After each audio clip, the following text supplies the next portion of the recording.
புதிய பள்ளியில் சேர்ந்த முதல் வாரம் லியோவுக்கு மிகவும் பயமாக இருந்தது. இடைவேளை நேரத்தில் எல்லோரும் கூட்டமாக விளையாடும்போது அவன் மட்டும் ஒரு மூலையில் அமர்ந்து கொண்டிருப்பான். எல்லோரும் சேர்ந்து விளையாடுறாங்க, ஆனா எனக்கு தயக்கமா இருக்கு. என் கூடவும் யாராவது விளையாடுவாங்களா? ஒரு நாள் வகுப்பில் லியோவின் அருகில் அமர்ந்திருந்த சாம் என்பவனின் கிரேயன்ஸ் தவறி கீழே விழுந்து நாலாபுறமும் சிதறின.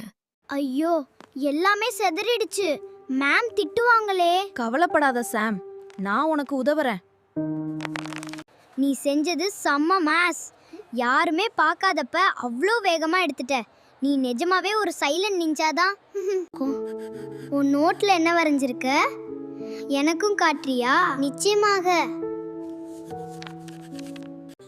வாவ், இந்த டிராகன் படத்தை நீயா வரைஞ்ச? பார்க்க சூப்பரா இருக்கு. ஆமா, எனக்கு டிராகன் வரைவது ரொம்ப பிடிக்கும். அந்த ஒரு சின்ன உதவி ஒரு பெரிய கதவை திறந்தது.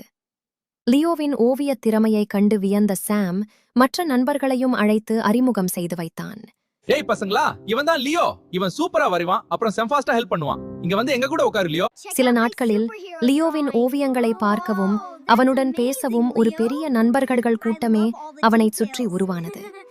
நாம் காட்டும் ஒரு சிறிய அன்பும் உதவியும் பல புதிய நட்புகளை உருவாக்க போதுமானது.